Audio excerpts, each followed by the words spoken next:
명의라는 말이 있죠. 명의. 그죠? 아주 훌륭한 의사. 이런 타이틀을 받은 사람을 명의라고 합니다. 근데 이 명의, 여러분은 아마 명의, 이 훌륭한 의사를 평가할 때 명의의 조건을 여러분은 어떻게 생각하십니까? 저는 명의 그러면 정확하게 그 질병을 잘 진단하고 그리고 완벽하게 처방하는 사람을 이렇게 표현할 때 명의라고 말하고 싶습니다. 저랑 비슷할 것 같은데요, 그죠? 명의는 그런 사람입니다. 그러니까 병에 대해서 정확히 진단을 잘하는 사람. 이게 오진이 나면 아주 힘듭니다. 그죠? 오진이 나면은 살 사람이 또 살지 못할 수 있고 또 여러 가지 이제 부작용들이 많이 일어나게 되는 겁니다. 그런데 명의는 오진율이 없는 사람, 이게 이제 명의라 이렇게 말할 수가 있습니다. 그런데 이것은 반드시 뭐 육신의 의사에게만 한정되는 것은 아닙니다. 우리의 삶의 모든 부분에게도 다 적용되는데 특별히 영적인 부분에서도 이런 모습이 있다. 그러니까 아주 영적인 명의가 있다. 이렇게 좀 말씀드릴 수 있습니다. 영적인 의사인 어떤 사도에게 있어서는 아마 이러한 명의의 자질이 정말 필요한 것입니다. 정확하게 영적인 진단과 처방을 내려서 회복할 수 있는 은혜의 자리에 서도록 하나님께서 사도를 세우셨습니다. 그러니까 사도는 하나님이 우리에게 보낸 명의라, 영적인 명의라 이렇게 말해도 무방할 겁니다. 사도의 말은 정말로 정확하게 우리가 가지고 있는 영적인 질병을 잘 진단하고 그 영적인 질병에서 회복할 수 있는 길을 정확하게 처방해 주는 일을 이제 사도가 하는 것입니다.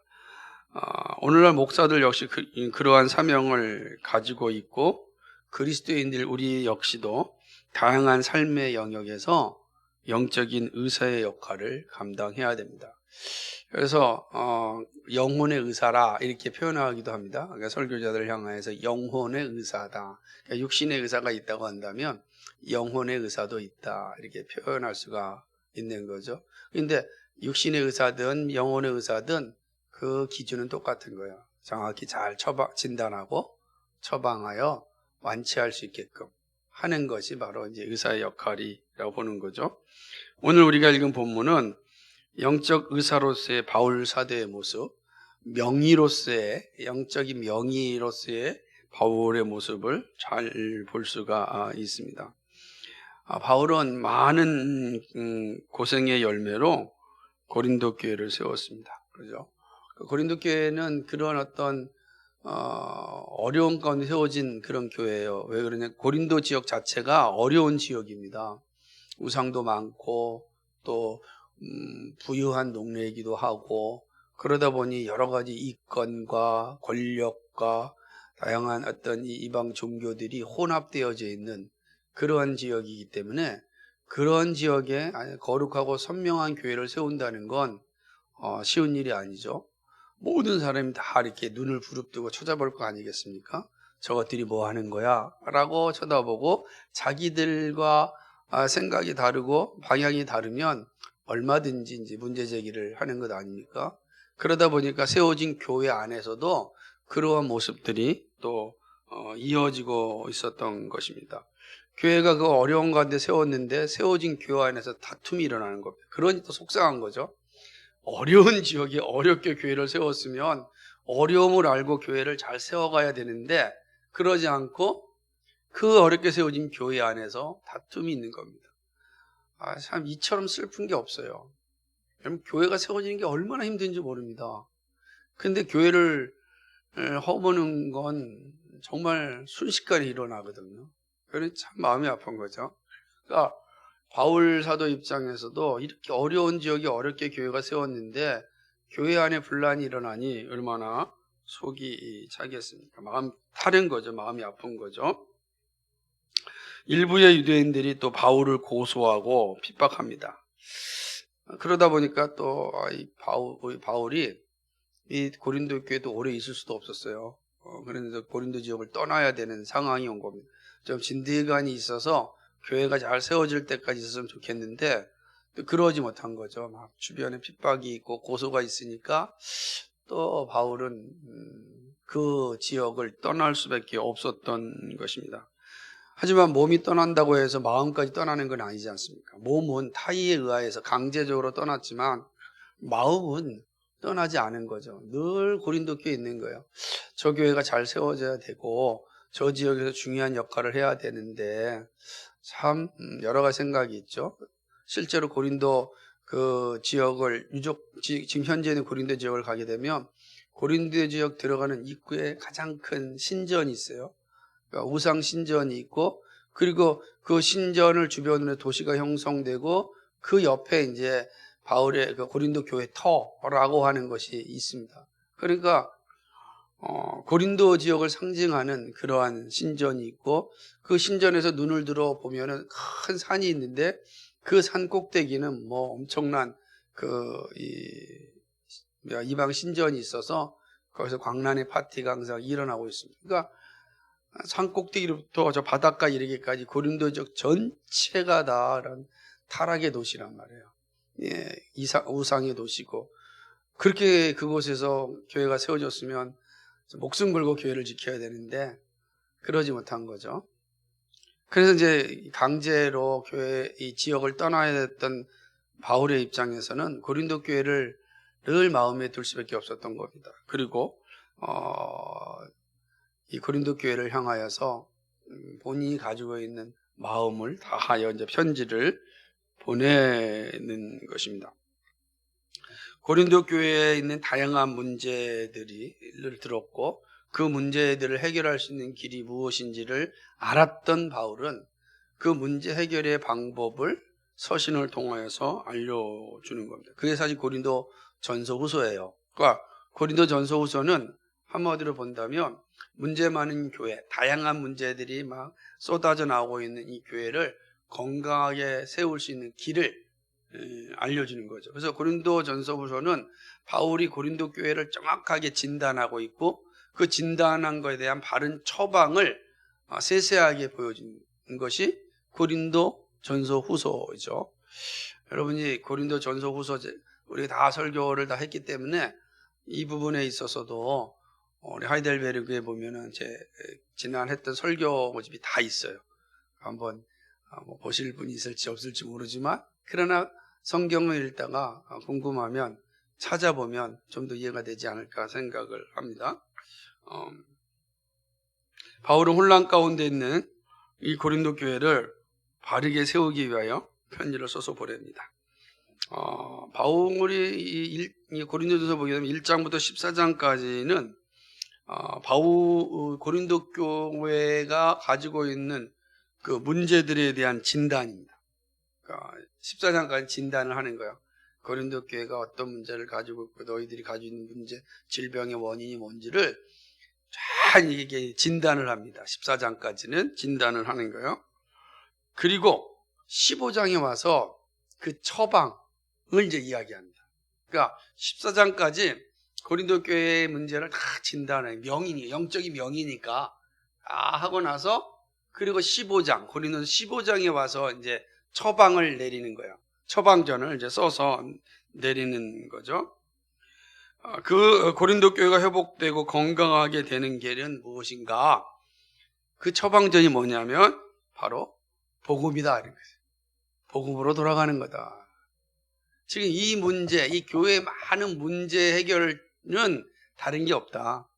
일단 어떤 문제가 있는지를 바울이 세세하게 알려줘요. 그렇죠? 다 알려줍니다. 뭐 예식의 문제, 은사의 문제, 또 그 파벌의 문제, 그렇죠? 교회 안에 있는 여러 문제들을 다 일일이 진단을 하고 이 모든 문제를 해결할 수 있는 길은 하나인데 바로 복음이다. 너희가 복음으로 돌아가면 이 문제가 해결될 수 있다. 거꾸로 이야기한다면 복음에서 떠난 교회는 온갖 문제들이 양산한다는 뜻이에요. 복음에서 떠나면 교회에는 온갖 문제가 다 있어요. 왜 그럴까요? 우리 다 다르잖아요. 성향도 달라요. 그죠? 사는 방법도 달라요. 그죠? 또 이게 배운 과정도 다릅니다. 모든 게 다른 사람들이 모여가지고 한 공동체를 이루어가잖아요. 쉬운 게 아닙니다. 그러니 자기 생각을 내기 시작하면 교회는 정말 혼란스러워질 수밖에 없어요.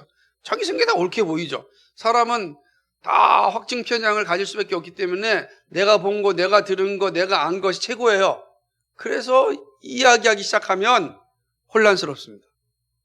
대부분 교회가 어려워지고 혼란스러워지고 분열되어지고 쪼개지고 이런 것은 다 자기 생각이 강하게 작용될 때 일어나는 일입니다. 근데 이 모든 것들을 하나로 묶을 수 있는 것은 복음, 다른 게 없어요. 우리 교회도 마찬가지죠. 복음으로 우리가 돌아가면 문제는 해결돼요. 근데 복음에서 떠나면 혼란이 가중될 수밖에 없다. 이거는 고린도 교회 모습이나 우리의 교회 모습이나 이 땅에 존재하는 모든 교회에 다 동일하다라고 이야기하는 것입니다. 그래서 바울은 1절에서 너희에게 전한 복음을 너희에게 알게 한다라고 이야기한 거예요. 15장 1절에서. 그리고 2절에서 이 복음을 굳게 지키는 자는 구원을 얻을 것이다 라고 강조합니다. 얘기하는 거예요. 그러니까 내가 너희에게 복음을 알게 하겠다라고 선언하고 2절에서는 이 복음을 지키는 자가 구원을 얻는다라고 하는 거예요. 복음이 교회를 회복하고 그리스도인 됨의 즐거움을 누리게 합니다. 그렇다면 복음 이외에 무엇을 전할 수 있겠습니까? 없어요. 교회는 복음을 전하는, 그 복음을 전하는 일에 수고를 아끼지 않으면 안 됩니다. 그리고 교회는 복음이 들려지도록 애를 써야 됩니다. 그리고 그 복음에 반응해야 됩니다. 복음이 들려졌다. 그러니까 항상 우리가 기도할 때 하나님, 교회에서 복음이 들려지고 제 영혼이 복음에 반응할 수 있도록 하나님, 제 마음을 부드럽게 해주옵소서 기도해야 되는 겁니다. 그렇게 돼야 돼요. 에스겔 선지자의 말처럼 새 영, 그리스도의 영이 우리의 마음을, 이 돌같이 굳은 마음을 부드럽게 해달라 기도해야 돼요. 부드러운 거, 다시 옥토와 같이 우리의 마음이 기경될 때 말씀이 들어와서 열매를 맺거든요. 반응하거든요. 그렇게 해야 되는 것이죠. 자, 이렇게 이제 복음을 믿으라라고 한 이후에 3절과 4절은 그 복음의 내용을 말씀합니다. 복음의 내용. 우리는 복음은 기쁜 소식이라고 하였습니다. 그 기쁜 소식이 뭔가? 예수 그리스도입니다. 그렇다면 예수 그리스도가 기쁜 소식인 이유가 무엇인가? 그게 오늘 우리가 읽은 3절과 4절의 말씀입니다. 바울은 복음의 내용을 말하기 전에 자신이 전하고 있는 복음이 어떻게 알게 되었고 전하게 되었는지를 먼저 밝힙니다. 이 사실은 우리들의 신앙에 매우 중요하죠. 바울이 전개하고 있는 복음에 대한 이해를 우리가 잘 따라가야 합니다. 그러니까 이제 바울은 이제 이 복음에 대해서 충분하게 이야기하기 전에 뭐라고 말하고 있냐면 내가 받은 것을 먼저 너희에게 전한다라고 이야기하는 거죠. 그리고 그 내용을 설명했습니다. 그러고 난 다음에 이 내용들이 되게 내가 받은 것을 먼저 너희에게 전한다라고 하는 거예요. 그래서 바울은 이 복음을 전하는데 자신이 받았기 때문에 전한다고 해요. 자기 생각이 아니라는 거예요. 내 생각이 아니라라고 말하는 겁니다. 내 생각이 아니고 받은 거다라고 이제 이야기하는 겁니다. 자, 그래서 바울이 말하고자 하는 내용들을 따라가 봅시다. 첫째, 이제 복음은 하나님께로 온 소식이죠. 복음은 어디서 왔느냐? 하나님께로 왔다라는 겁니다. 바울은 자신이 전하고 있는 복음을 자신의 깨달음대로 전하고 있다고 말하지 않아요. 여러분, 바울은 대단한 능력자예요. 대단한 지식을 가진 사람입니다. 유대의 그 대단한 그 학자인 가말리알의 문화에서 배운 그런 아주 탁월한 그 능력자입니다. 수제자이기도 합니다. 그러니까 율법에 있어서 누구보다도 잘 알고 있는 사람이죠. 그러니까 바울은 외적인 모습을 볼 때는 범접할 수 없는 조건들을 다 갖추고 있었어요. 거의 로마 시민권까지 있지 않습니까? 그러니까 바울은 외적으로 보면 뭐라 그래요? 뭐 엄친아라 그러나? 그런 게 되는 거예요, 정말? 뭐 엄청난 그런 스펙도 가지고 있고 외모도 또 집안 배경도 다 좋은 사람입니다. 그러니까 자기 생각이 분명한 사람이고 그 생각을 전할 때 사람들이 수긍할 만한 그런 조건을 가지고 있죠. 저는 바울이 오늘 우리 시대에 살았다고 한다면 아마 TV에 가장 많이 나올 겁니다. 전문가로서, 엘리트로서, 문제만 있을 때마다. 제일 재밌는 것 가운데 하나가 저는 이런 장면. 저도 사실은 잘 못 느꼈는데 우리 교회에 오셨던 조성동 교수님 있잖아요.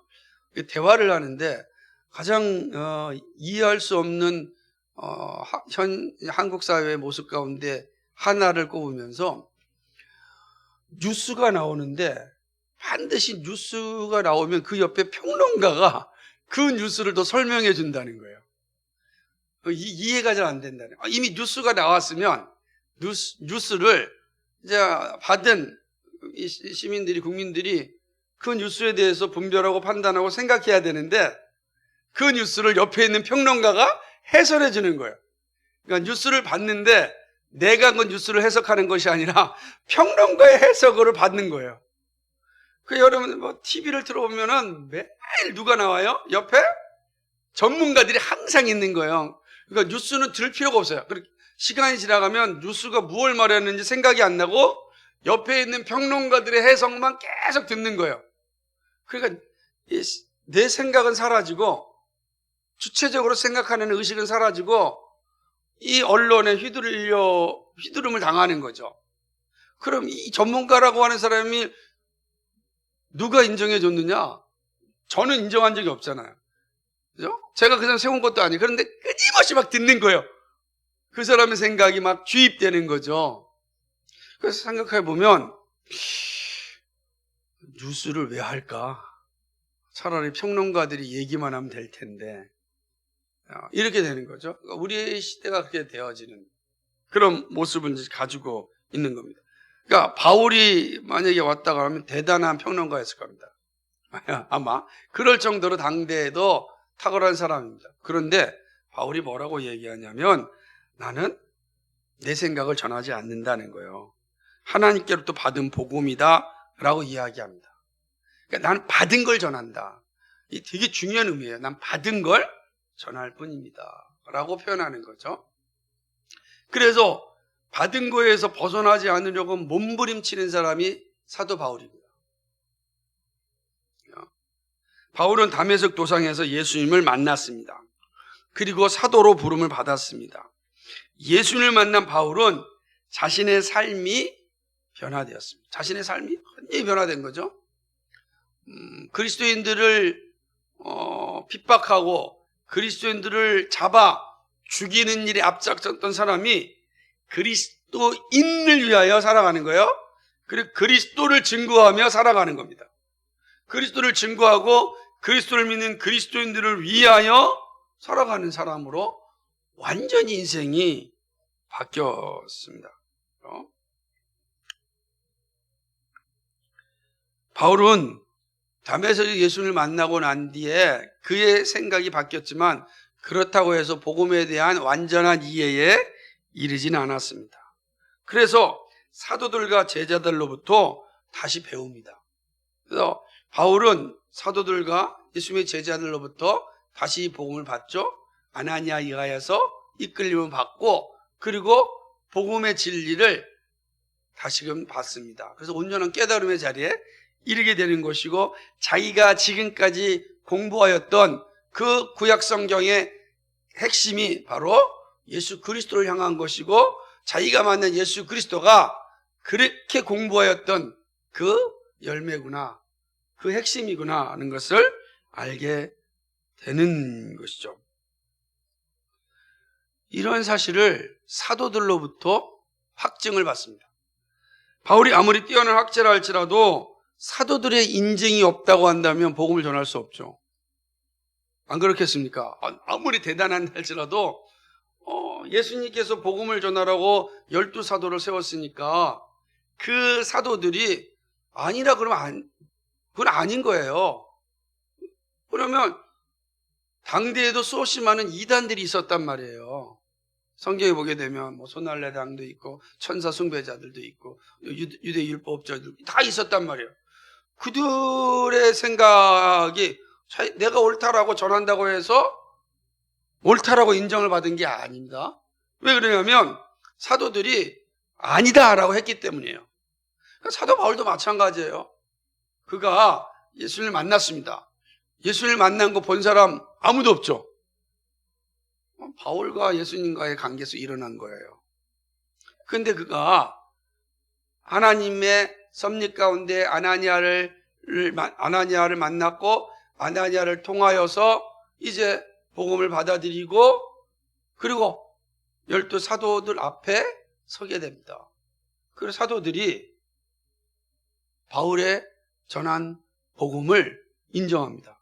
바울이 하나님의 사람으로서 사도로서 인증하는 것이죠. 바울은 이 사실을 누구보다 잘 알고 있었습니다. 그래서 갈라디아 교회 보내는 편지에서 바울은 이 자신이 전한 진리가 사도들이 전하는 것과 같고 예수님이 전한 말씀과 같음을 강조합니다. 한번 읽어볼까요? 갈라디아서 1장 6절에서 9절에 찾아보세요.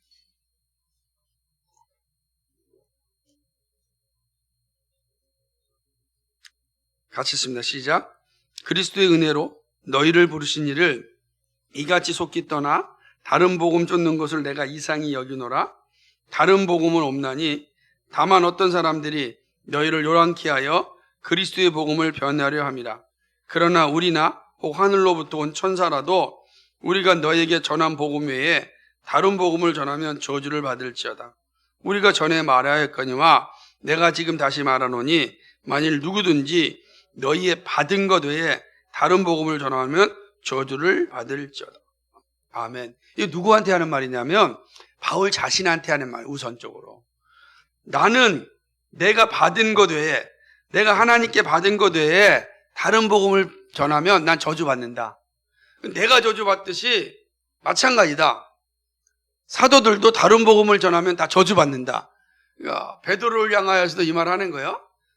다른 복음을 전하면 저주를 받는다. 나는 오직 하나님께로 받은 복음을 전한다. 이렇게 이야기하는 것입니다. 그래서 사도 바울이 예루살렘 공의에 올라가서 제자들로부터 사도들로부터 그의 사도성을 인정받습니다. 인정받아요. 그래서 사도 바울은 이방인을 위한 사도로서 이제 모든 사도들이 인정하죠. 왜? 사도 바울이 전하는 복음이 바로 12사도가 전한 복음과 같기 때문입니다. 그 사실을 아주 분명하게 알려준 게 어디냐면 베드로 전서, 우리 한번 찾아보겠습니까? 베드로 사도가 우리 사도 바울을 향하여서 했던 말씀을 우리가 한번 보도록 하겠습니다. 베드로 후서 3장 15절입니다. 15절, 16절을 같이 읽겠습니다. 베드로 후서 3장 15절, 16절이에요. 같이 읽을까요? 시작.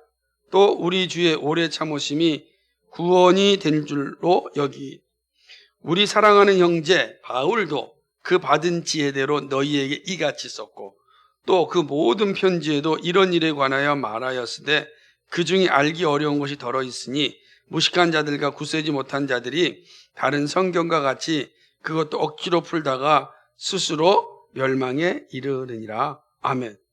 여기 보면 우리 사랑하는 형제 바울도 그 받은 지혜대로 너희에게 이같이 썼다. 이제 사도 중에 대표인 베드로가 바울을 인정하잖아요. 그죠? 바울이 전한 복음을 인정하는 겁니다. 바울은 하나님 예수님 직접 만났지만 그가 전한 복음이 누구예요? 사도들이 전한 복음과 같았다는 거예요.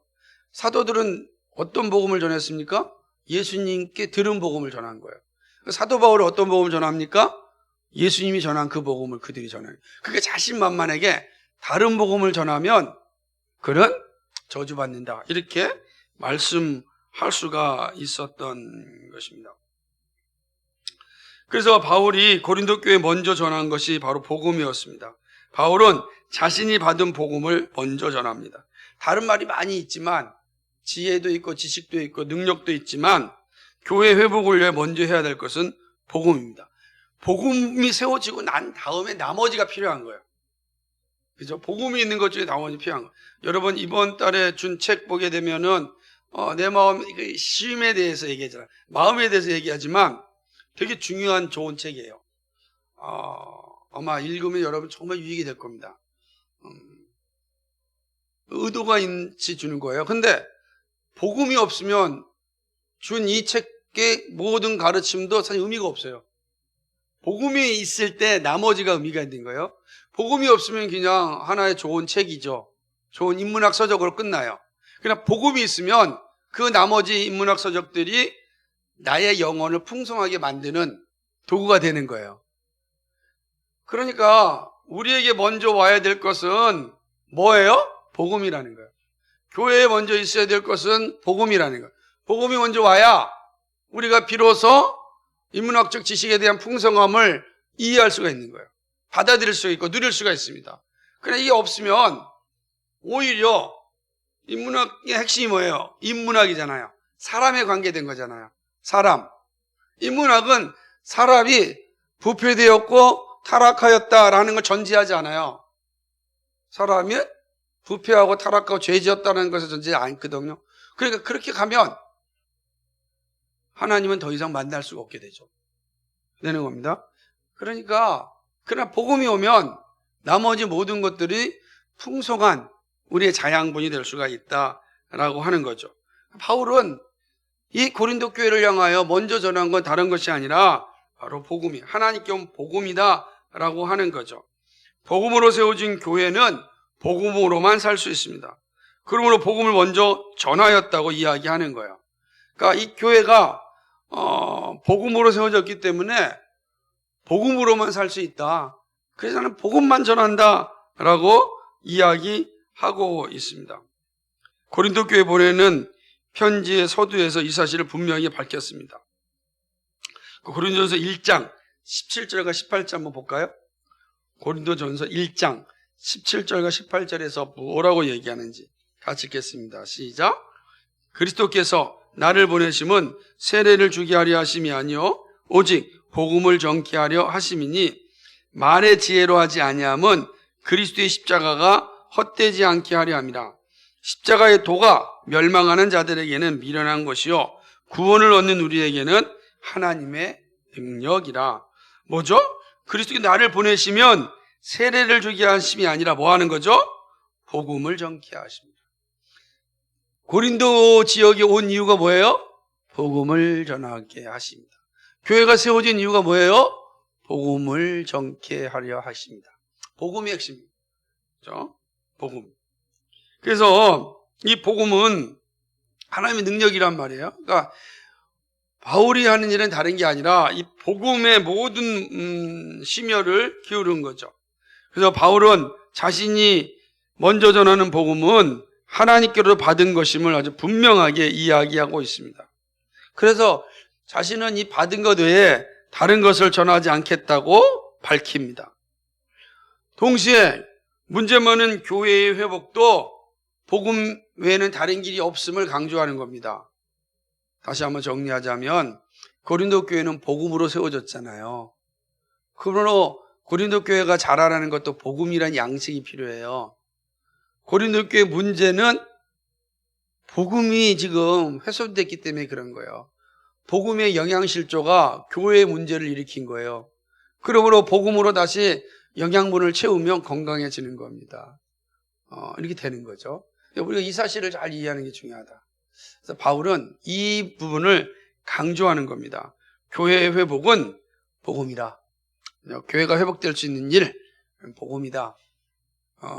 나는 이 받은 복음을 너에게 전한다 라고 하는 것입니다. 자, 그럼 이 복음이 뭡니까? 복음의 실체를 이제 바울은 밝히는데, 복음은 그리스도의 십자가의 죽음입니다. 복음의 내용은 다른 게 아니라 그리스도의 십자가의 죽음, 이게 두 번째 내용입니다. 그렇죠? 3절을 보면 이렇게 얘기합니다. 내가 받은 것을 먼저 너희에게 전하였노니, 받은 것입니다. 그게 뭐냐면 성경대로 그리스도께서 우리 죄를 위해 죽으시고, 바울이 받은 게 뭐예요? 예수님이 죽으심, 성경대로 죽으십니다 라고 하는 겁니다. 이 말씀 한번 차례대로 살펴봅시다. 우선 그리스도가 죽으셨습니다. 그리스도가 죽으셨습니다. 이는 성경대로 그리스도께서 우리 죄를 위하여 죽으셨다라고 하는 거예요. 그리스도, 메시아죠. 메시아는 나라와 백성을 보호하고 구원하여 주는 존재입니다. 유대인들이 모진 핍박과 고난과 어려움 가운데 자신들의 정체성을 잃어버리지 아니하고 견뎌낼 수 있었던 것은 이 메시아 사상 때문입니다. 장차 메시아가 오시면 우리의 모든 괴로움과 슬픔과 어려움을 다 회복시켜 주실 것이다. 이 소망을 가지고 견딘 거죠. 이게 메시아 사상입니다. 그들은 누구를 기다렸냐면 모세가 신명기 18장 5절에서 예언하였던 나와 같은 선지자를 기다렸어요. 나와 같은 선지자가 올 것이다. 모세가 왜 이스라엘 백성들에게 소망이었습니까? 이집트의 압박으로부터 해방시켜준 지도자 아닙니까? 메시아가 오면 우리가 지금까지 당하였던 모든 압박으로부터 해방을 줄 것이다. 그러니까 모세가 나와 같은 선지자가 올 것이다 라고 예언했기 때문에 유대인들은 이 나와 같은 모세가 말한 그 선지자를 기다리고 있었습니다. 기다리고 있었던 것입니다. 메시아만 오면 자신들의 억울함을 다 풀어줄 것이고 자유를 줄 것이다 라고 하는 것입니다. 그런데 그 그리스도가 오셨습니다. 우리가 지금 요한복음 말씀 묵상하면서 여러분 보셨겠지만 그리스도의 표징들이 계속 보여주잖아요. 죽었던 나사로가 살아납니다. 48년 된 병자가 살아납니다. 그죠? 엄청난 일들이 일어나고 있었습니다. 사람들이 이거는 메시아가 아니면 할 수 없는 일이다 라는 생각을 하였습니다. 그런데 유대인들이 예수님을 메시아로 받지 않아요. 예루살렘 입성하셔가지고 지금 호산나 다윗의 자손이여 라고 하면서 우리의 구원자가 왔다 환호하였는데 그 환호 소리가 싹 식어버립니다. 왜 그러죠? 자신들이 원하는 그리스도가 아니었기 때문입니다. 기뻐하지 않았어요. 자신들이 생각하는 그리스도가 아니었습니다. 유대인들은요, 하나님이 보내시는 그리스도가 아니라 자신들이 원하는 그리스도를 기다렸습니다. 여기에 이제 문제가 생기는 거예요. 그러니까 하나님이 준비하시고 보내시는 그 그리스도를 기다려야 되는데 그들은 자신들이 원하는 메시아를 기다렸어요. 그래서 하나님이 준비하신 그리스도를 보냈는데 그들 자신들이 원하는 게 아니니까 거부한 겁니다. 얼마나 어리석습니까? 그러나 실제 그렇게 된 거죠.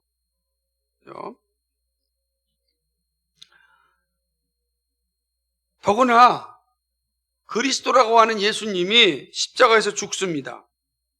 유대인들은 이러한 사실을 받아들일 수 없었습니다. 어떻게 메시아가 죽을 수 있냐고 생각합니다. 자신들의 문제도 해결되지 않았는데 메시아가 죽었다? 이거 어떻게 받아들이겠습니까? 그리고 지금도 자신들은 아직도 로마의 통치 안에 살고 있습니다. 이것도 어떻게 받아들이겠습니까? 예수님이 오기 전 400년 동안 유대인들이 얼마나 핍박 가운데 있었는지 모릅니다. 헬라 제국의 지배를 받습니다. 다시 로마 제국의 지배를 받습니다. 그전에는 페르시아 제국의 지배를 받습니다. 그전에는 바벨론 제국의 지배를 받습니다. 그전에는 아시리아 제국의 지배를 받습니다. 이집트의 지배를 받은 이 끔찍한 이 고통을 한 방에 끝내줄 메시아를 기다렸는데 그 메시아가 와서 한 일이 뭐냐면 죽는 거예요. 자신들의 환경과 외형은 바뀌지 않았어요. 그러니 여러분 같으면 받아들이겠어요? 여러분이 유대인이라고 한다면 예수님 받아들이겠냐고요? 메시아라고 하면 받아들일 수 있겠냐고요? 우리가 유대인이라 입장에 본다면 이해가 될 만도 해요. 그렇게 고통 속에서 해방될 날을 기다렸는데 해방은커녕 해방자라고 오신 분이 십자가에서 죽어요? 그것도 누구의 손에 죽습니까? 로마 총독에 의해 죽잖아요. 지금 농마로부터 해방시켜야 되는데 그 로마 총독 빌라도에 의하여 십자가형을 당한다고요. 그것도 사거리에서 모든 사람들이 보는 데서 창피하잖아요. 옷이 다 벗겨지고 끔찍하잖아요. 얼마나 이게 기가 막힌 일이겠습니까?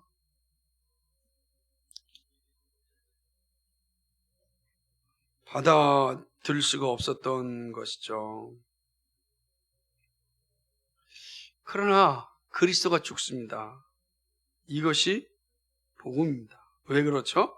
오늘 보니까 성경대로입니다. 이게 중요한 핵심한 거, 성경대로. 예수님은요, 성경대로 죽으셨습니다. 성경대로.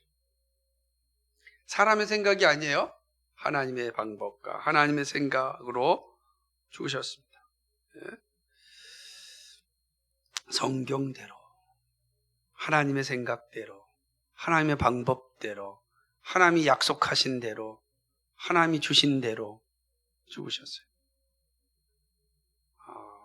이게 예수님의 삶입니다. 바울은 그대로 전하는 거예요. 나는 받은 거를.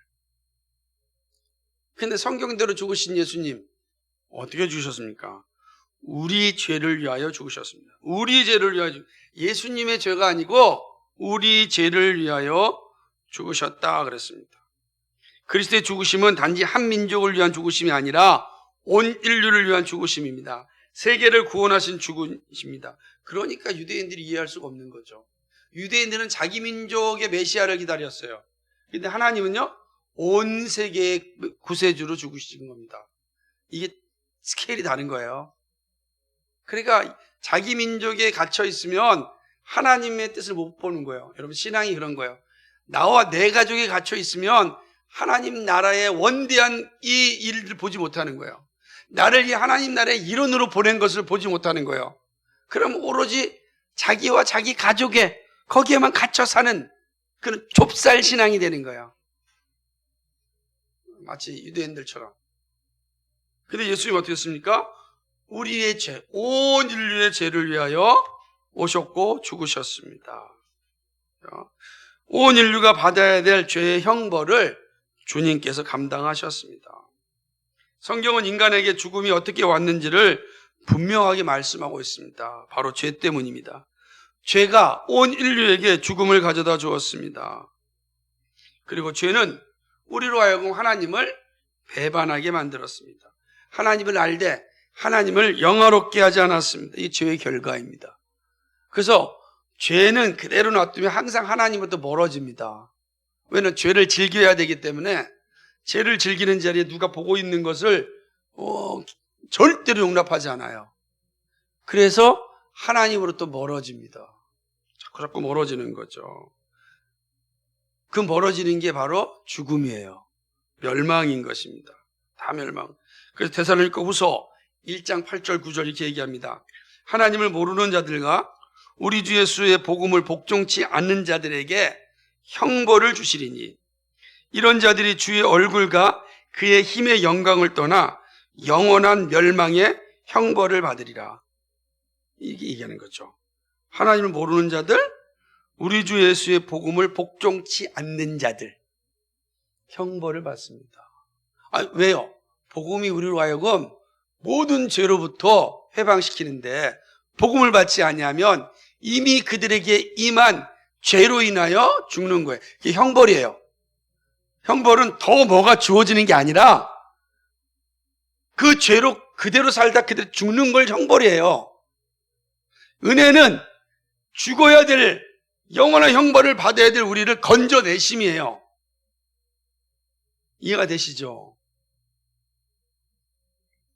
그러므로 예수님께서 우리의 온 인류의 죄를 위하여 십자가에 죽으신 것입니다. 이게 바로 그리스도의 죽으심이에요. 죄에 속한 인류는 소망이 없습니다. 죄는 죄를 낳고 마침내 죽음에 이르게 합니다. 죄가 있는 곳에는 죽음과 저주만이 있습니다. 그런데 이 죄의 짐을 그리스도가 지셨습니다. 그리고 형벌로 죽으셨습니다. 죄의 대가는 죽음입니다. 그리스도는 우리 모두의 죄를 다 짊어지시고 죽으셨습니다. 우리가 짊어지고 형벌을 받아야 되는데 그리스도께서 대신 받으셨습니다. 이것이 십자가의 죽으심입니다. 그런데 이 죽음은 우연히 이루어진 것이 아닙니다. 로마 병사들의 계획도 아닙니다. 유대인들의 분노도 아닙니다. 앞서 말씀드린 대로 성경대로, 예언하신 대로, 말씀하신 대로 죽으셨습니다. 그리스도는 성경대로 우리의 죄를 위하여 죽으셨습니다. 죄의 문제와 구원의 문제가 성경에 이미 알려졌습니다. 그러므로 그리스도는 성경대로 그 영광을 감당하셨습니다. 성경대로 죽으시지 아니한다면 그건 하나님의 언약이 아니란 말이에요. 그럼 구원이 이루어질 수가 없어요. 수없이 많은 사람들이 죽었습니다. 그죠? 순교자도 수없이 많았습니다. 유대인들 가운데 유대 백성들을 위하여 죽은 정치 지도자들도 많이 있었습니다. 선지자들도 그렇게 죽었잖아요. 예레미야도 그렇게 죽었습니다. 근데 그들은 그리스도가 아니란 말이에요. 왜 그렇죠? 성경대로 오셔야 되거든요. 성경대로 오셔야만 되고 성경대로 죽으셔야만 되는 거예요. 그래야 구주가 되는 겁니다. 그래야 인류의 죄를 해결할 수가 있는 것입니다.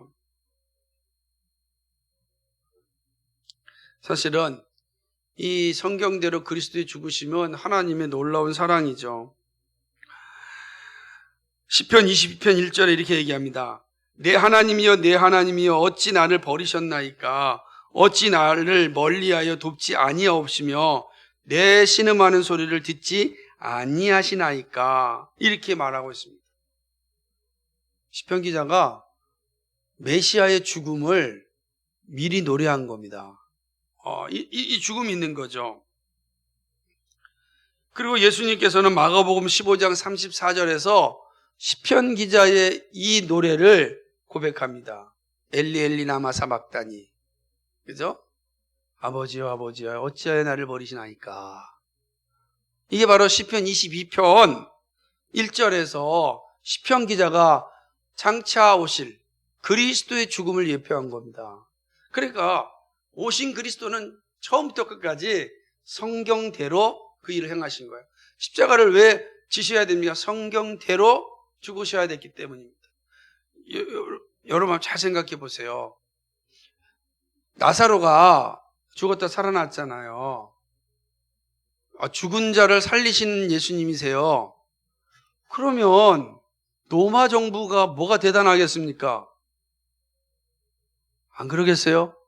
죽은 자를 살리신 예수님의 입장에서 보면 그 별것 아닌 권력자들이에요. 한순간에. 예? 제가 얼마 전에 우리 사람이 얘기 나누면서 저한테 그러더라고요. 강남에 100억짜리인가 집이 있다고 막. 제가 그랬습니다. 한순간에 하나님 흔들면 끝난다. 그 얼마나 우습겠어요? 아파트에 100억짜리가 서 있으면 뭐 하겠어요? 하나님이 밑둥을 한번 딱 흔들면 그냥 끝나고 마는 거예요. 그 능력이 누구한테 있어요? 예수님에게 있단 말이에요. 확 흔들어 버리면 끝나요. 그런데 예수님 그렇게 하지 않으셨습니다. 그건 메시아의 길이 아니기 때문이에요. 그건 하나님의 길이 아니기 때문이에요. 그건 구원의 길이 아니기 때문입니다. 그건 성경의 길이 아니기 때문입니다. 예수님은 성경대로 죽으신 거예요. 우리의 죄를 위하여 성경대로 죽으신 겁니다. 여기에 우리의 구원이 있어요. 왜 우리가 예수를 믿어야 되냐면, 왜 우리가 예수를 믿을 때 구원이 임하냐면, 하나님의 방법, 하나님의 계획, 하나님의 구원의 은혜가 예수 그리스도 안에서 이루어졌기 때문입니다. 다른 길이 없어요. 다른 길이 없어요. 나는 길이요 진리요 생명이니 아버지로 올 자는, 다른 길이 오직 예수님만을 통하여 오는 거예요. 예수님이 길이요 진리요 생명이기 때문에 그렇습니다.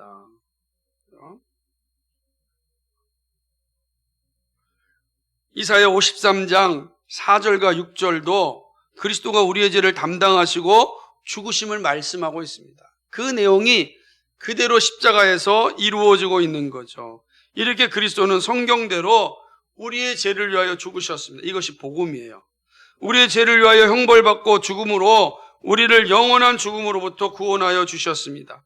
우리의 죄가 그리스도의 죽음과 함께 사라졌습니다. 그리스도를 믿는 자에게는 더 이상 죄가 왕노릇하지 않습니다. 우리는 더 이상 죄의 노예가 아닙니다. 죄로부터 해방되었습니다. 죄의 종에서 의의 종이 되었습니다. 로마서 6장 18절에 이렇게 이야기합니다. 죄에서 해방되어 의에게 종이 되었느니라.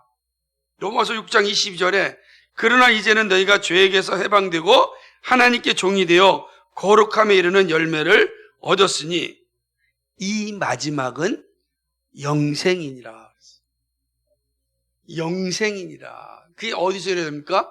예수님의 십자가의 죽으심에서 일어난 일입니다. 이것이 바로 그리스도의 죽음을 통하여 온 선물입니다. 여러분 한번 이제 일반 역사로 한번 돌아가 볼까요? 여러분 참 신기한 게 보게 되면 우리나라 역사 가운데 고인돌 있잖아요. 고인돌 보신 적 있죠? 왜 사람들이 고인돌을 세웠을까요? 고인돌이 무덤이잖아요. 왜 고인돌을 세우죠? 그 큰 돌을 세워가지고. 이유가 뭐죠?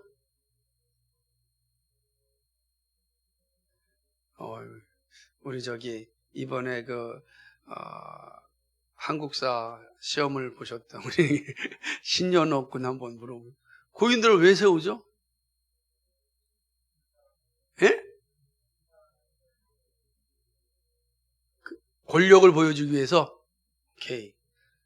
맞죠? 그거 틀린 건 아닙니다. 그러나 본질적인 건 그것이 아니라 영생 때문입니다. 영원한 권력을 영생을 누리고자 하는 거예요. 사람들 다 거기에 대한 소망이 있어요. 죽는 것은 두려움이 있기 때문에 영생을 얻기 위하여 그 외형을 통하여서 만들어 놓는 거죠. 고대 왕들의 무덤을 가게 되면은 그런 걸 다 그려놨어요. 영원히 사는 주작이라든지 이런 그림들 다 그려놓습니다. 벽화로. 왜? 영원히 사는 거예요.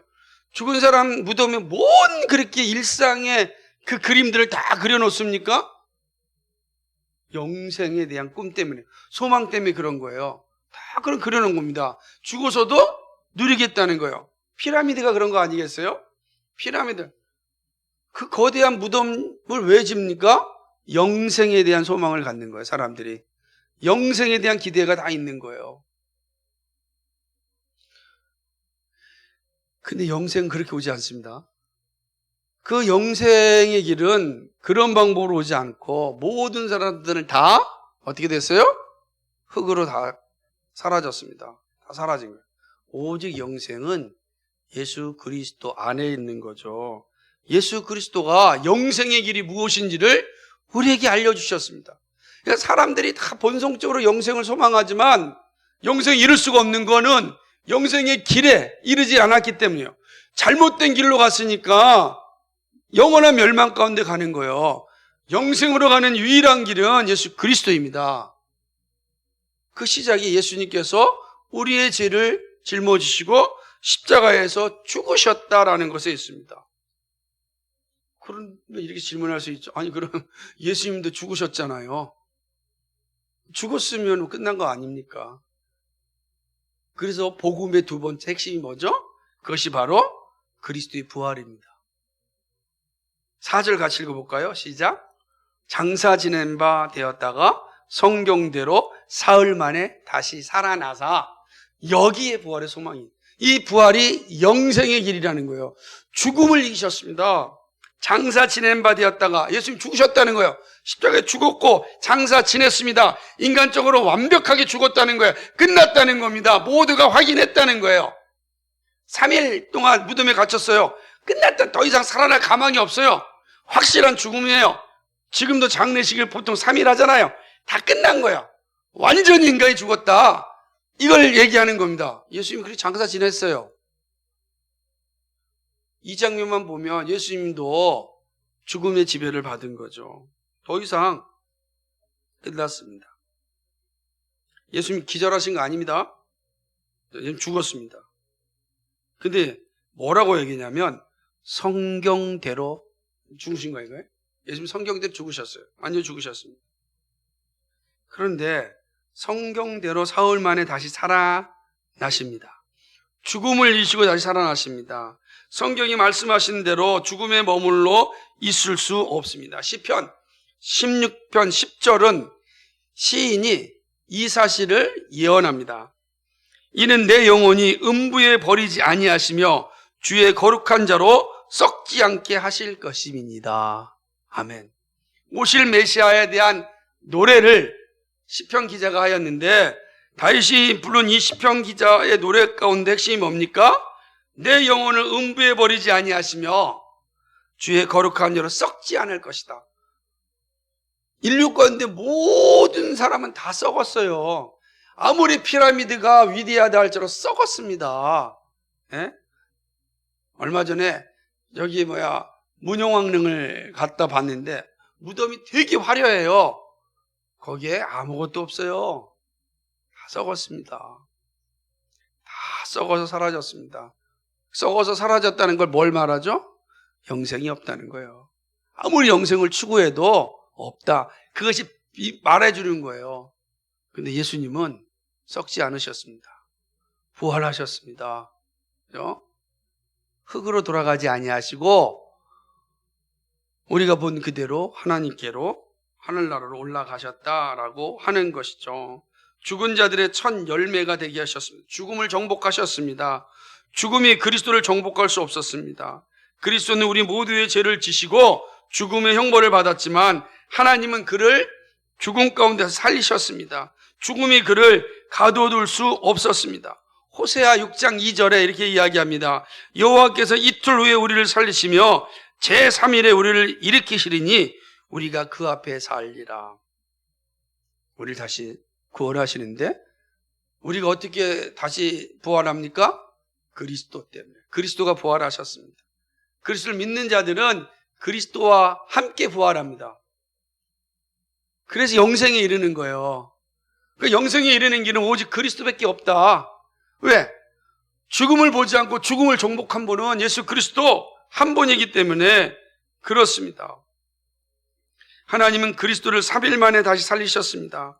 예수님 자신도 요나의 비유를 통하여 자신의 부활하심에 대하여 말씀하셨습니다. 요나 선지자가 물고기 뱃속에 3일 동안 있었습니다. 그럼 죽는 거예요. 그런데 3일 만에 살아납니다. 물고기도 토의 집을 나가고 그가 다시 사역을 감당하는 거죠. 바울은 이렇게 얘기합니다. 분명히 표현했는데 로마서 4장 25절인데 같이 한번 읽어볼까요? 로마서 4장 25절.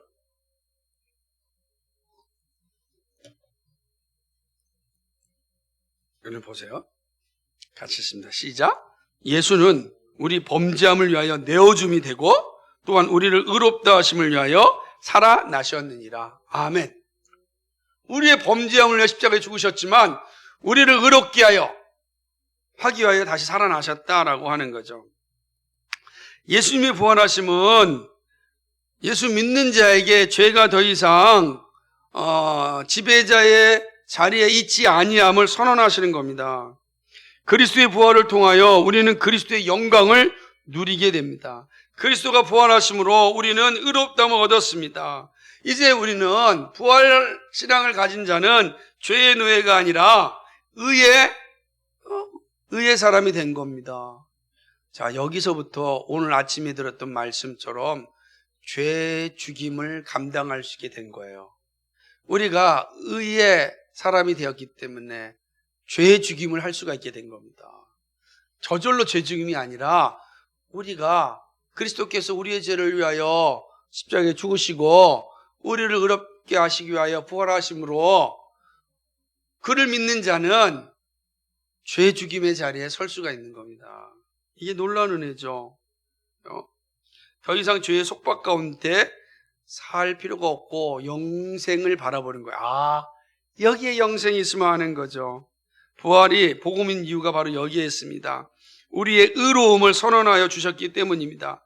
우리는 이러한 은혜를 받은 사람입니다. 바울이 고린도 교회를 향하여 먼저 복음을 전한 이유가 여기 있습니다. 복음이 생명이라는 거예요. 복음이 교회를 살리는, 교회를 세우는 능력이라는 겁니다. 복음이 무너진 교회를 회복하는 길은, 복음이 무너지면 교회가 회복되기 어려워요. 그러니까 무너지고 상처받고 고통받는 교회가 다시 살아나는 길은 복음을 듣는 거예요. 그리스도께서 우리의 죄를 위하여 죽으셨다. 왜 지금 교회에 문제가 생겼는가? 그리스도께서 우리를 위해 죽으셨다는 사실은 망각하고 있기 때문에 생긴 일이다. 그리스도께서 우리를 의의 종으로 삼아줬는데 왜 지금 우리가 죄의 종 가운데 살아가느냐? 복음이 사라지니까 우리가 죄의 지배를 받고 있고 죄의 지배를 받으니까 이렇게 박터지게 싸우고 교회를 허물고 있지 않느냐? 이야기하는 겁니다. 교회가 사는 길, 여러분의 가정이 사는 길, 여러분 자신이 사는 길, 복음이라. 성경대로 나의 죄를 위하여 죽으신 예수 그리스도, 우리의 죄를 위하여 죽으신 예수 그리스도, 성경대로 죄를 정복하시고 다시 살아나는 그리스도, 그 그리스도를 믿을 때 우린 살아난다. 이 문제 해결은 어디에 있겠는가? 원인이 어디에 있고 이 해결이 어디 있는가? 복음이라. 여러분 복음을 들으세요. 성경대로 우리를 위해 죽으신 예수 그리스도, 성경대로 우리를 위하여 다시 살아나신 예수 그리스도, 그 그리스도가 여러분 안에 세워진다면 우리는 그리스도를 인하여 교회의 문제를 해결할 수 있습니다. 여러분, 우리 교회도 시험이 들 수 있습니다. 지금 여러분 착해서 괜찮지만 언제 돌변할지 모르잖아요. 사단이 우리를 어떻게 사용할지 몰라요. 오늘 보았던 것처럼 시위대장의 아내처럼 자신의 욕망에 사로잡히면 그런 일이 일어날 수 있습니다. 근데 그때도 교회를 세우는 일은 다른 방법이 없어요. 복음으로 돌아가야 됩니다. 복음. 다시 말한다면 교회가 건강하게 주님 맞이할 수 있는 자리에 서는 길은 강단에서 끊임없이 복음이 선포되고 여러분이 복음을 사모하고 복음 안에 살아야 됩니다. 그러면 우리는 주님 맞이하는 교회가 됩니다. 그러나 그러지 아니하면 먼지와 같이 사라질 수밖에 없습니다. 다 그렇습니다.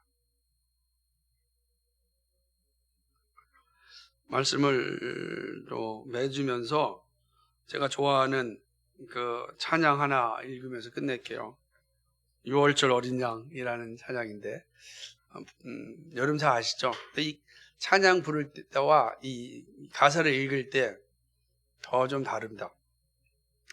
6월절 어린 양의 피로 나의 삶의 문이 열렸네. 저 어둠의 권세는 힘이 없네.